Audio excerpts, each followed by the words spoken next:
379 surat pernyataan tanggung jawab mutlak atau SPTJM yang sempat dikeluarkan masing-masing kepala sekolah di Kabupaten Sloba akhirnya dibatalkan karena ada dugaan honorer guru siluman.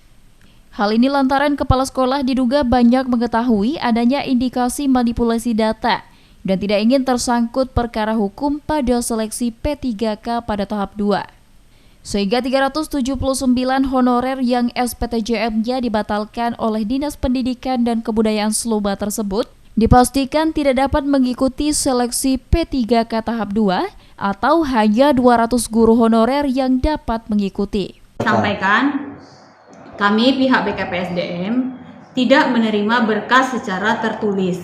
Artinya kepala desa ini wewenangnya Dinas PMD. Dinas PMD, kemudian dia bertugas sebagai guru, itu leading sektornya sekolah atau Diknas. Silakan hubungi yang bersangkutan. Nanti kalau memang benar itu terbukti, mungkin NIP atau diberikan sanksi sesuai dengan aturan dasar hukumnya, peraturan perundangan yang berlaku. Sementara itu, Kepala Dinas Pendidikan dan Kebudayaan Kabupaten Sloba, Farzian, mengatakan nama-nama peserta seleksi P3K guru yang diikutsertakan dalam tahap 1 sebelumnya telah terdaftar di dalam Dapodik serta database BKN. Satu tidak mengetahui, karena mereka langsung di aplikasi, yang dibutuhkan di aplikasi. Tinggal lagi ya mungkin seperti contohnya saya seorang guru mengikut membutuhkan surat keterangan bahwa saya benar-benar aktif mengajar di sekolah itu, berarti kan guru ini. Nah, jadi mungkin saya menghubungi sekolah itu contoh kan.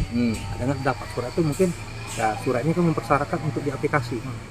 Nah, kalau di dinas tidak mengetahui sampai situ karena tidak ada instruksi atau informasi edaran yang harus dilakukan dinas, misalnya seluruh kepala sekolah harus mengeluarkan surat pernyataan bahwa guru itu atau yang benar-benar aktif mengajar. Kami tidak mengeluarkan karena database menuntut aplikasi pendaftaran menuntut untuk surat itu, dan mereka mungkin peserta tersebut langsung ke sekolah. Menyikapi hal ini, Wakil Bupati Sloba Gustianto menyatakan dukungannya terkait wacana pembentukan Pansus DPRD Sloba dalam mengusut dugaan honorer siluman yang telah dinyatakan lulus pada tahap 1 lalu.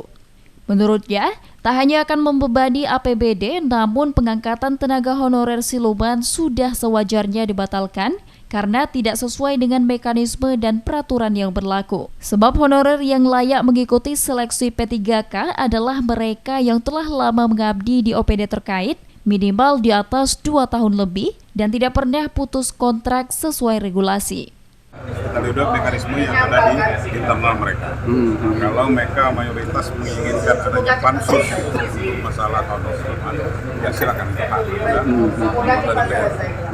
melaksanakan. Berarti kita ibaratnya mendukung jika itu memang dilaksanakan. Kalau yang baik, siap. Di sisi lain, menyikapi adanya wacana pembentukan panitia khusus atau Pansus DPRD Sloba untuk mengusut dugaan honorer siluman, saat ini fraksi Partai Persatuan Pembangunan atau P3 selaku pemenang pemilu dan pemilik 6 kursi di DPRD Sloba akan segera melakukan pembahasan. Sebelum akhirnya fraksi P3 mengusulkan secara resmi pembentukan pansus kepada pimpinan DPRD Sloba.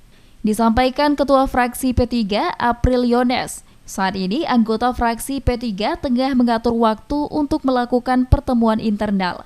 Nantinya dalam pertemuan tersebut akan membahas isu terkini di Kabupaten Sloba termasuk honorer siluman.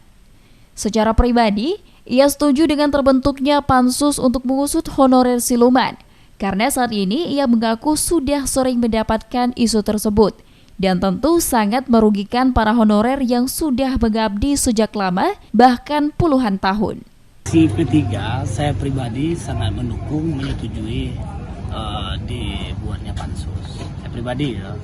Tapi dari fraksi kami belum rapat, belum musyawarah, menyepakati lah untuk pansus itu. Nggak ada laporan? Dia masuk ke namanya kalau saya nggak ada laporan. Mungkin teman-teman dewan lain ada. Ada kemungkinan pembahasan di fraksi PW3 sebenarnya? Insya Allah ada. Insya Allah. Nanti kami akan rapat menyurati juga untuk pimpinan dari fraksi ini. Untuk diketahui, Sejauh ini baru ada 2 fraksi di DPRD Seluma yang mengusulkan terbentuknya pansus untuk mengusut honorer siluman, yakni Partai Amanat Nasional atau PAN dan PDI Perjuangan. Haryadiono, RBTV melaporkan.